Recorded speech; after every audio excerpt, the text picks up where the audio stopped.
original memory when we were all one tribe. We're all one tribe.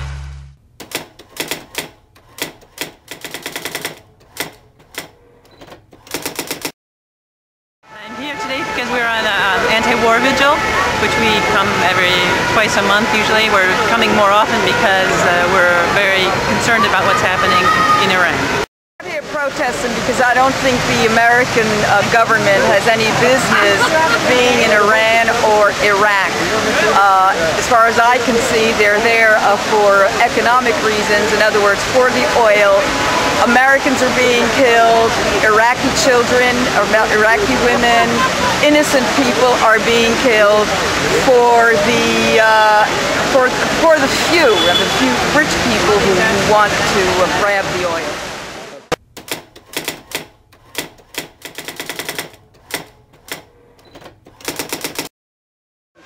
But they shouldn't say we represent all Americans. They should represent whoever our organization is. Our organization is against the war. Yeah. But we don't represent all Americans. And do you support the war, sir? I do. You do?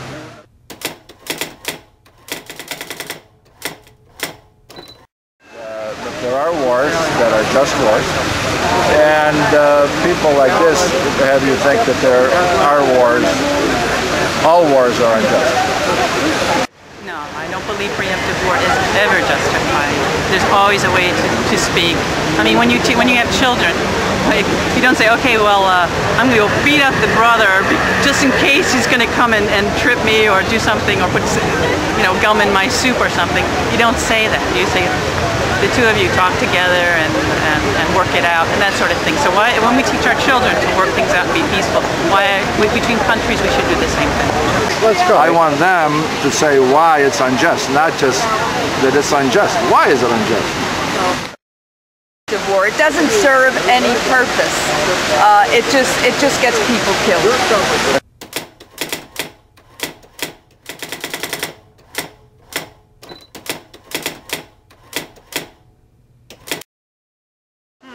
Well, first of all, of course I am an American, and I also want to know what's a true American, what is a real American. I mean, if you want to go back to it, the American Indians are the only true Americans, whereas the United States is a group, everybody's been an immigrant, has emigrated to the United States for one reason or another.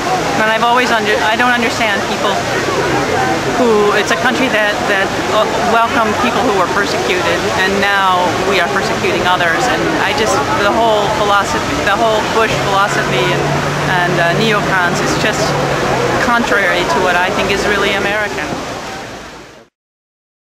The right to think what he wants to think, I mean, it was a stupid thing to say.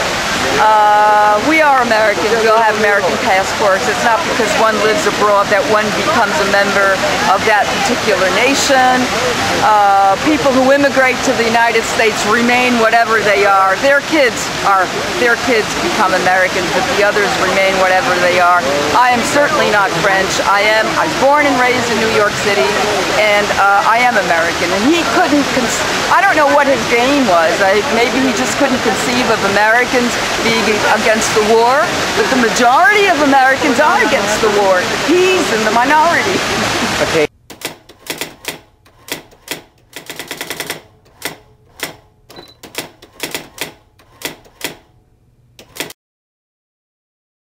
I mean, if anything could happen, if the Democrats could get some backbone, which I unfortunately don't think so. I think it'll just come from the people. I think the people will have to get more forceful about their opinions and speak out more. I understand the 15th of September there was a huge demonstration, and it was quite a change in people's attitudes, I think.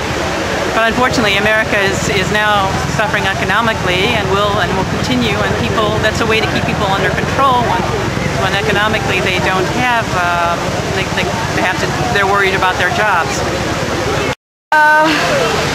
What has to change is everything, and I want want to stipulate that I'm not talking about the American people when I talk about American foreign policy. I'm talking about the Bushes of the world, the people who rule that nation, including, of course, all the economic interests that rule that land, to the detriment of the world, to the detriment of people in the United States. We saw that with Katrina, the Katrina victims. The Katrina victims are in there with the Iraqis being killed. It's the same people. It's the same people who are being excluded from a world where there's only enough money for a certain elite. So when, that elite has to change its foreign policy, it can't go around the world doing what it wants to do, to grab oil, for example, in this case, for its own power. Are feelings of nationalism and jingoism. And I'm going to give you an example. I think I'm not going to be political here, more humanistic. But when I moved to France, a lot of my friends in USA and colleagues, they would say, oh, that's great, great move. But USA is still the greatest country in the world. Now, I never said to them that France was the greatest country in the world. On the contrary, I wouldn't say that to anybody. Why do they have this visceral need to tell me that the USA was the greatest country in the world, as if my moving to France was somehow a threat? I think there's something deep down inside that all of us Americans have to check out about this nationalism, jingoism, some type of complex that I can't explain exactly what it is. And if we don't get rid of that complex, then we're never going to fix our foreign policy. I think the mindset is in a positive direction. So I understand almost 80% of the people are against this war, but I think that the media has to. I think there's got to be more control over the media. I mean control in a positive sense.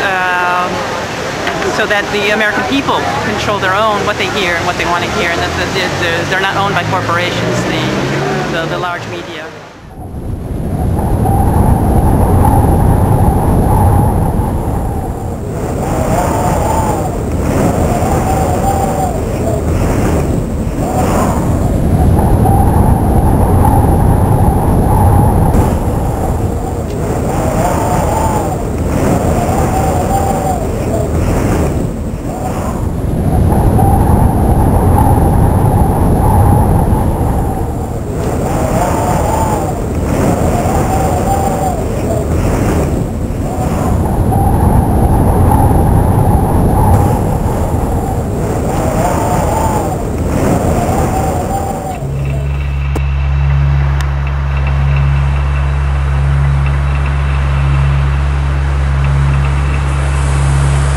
Original memory when we were all one tribe.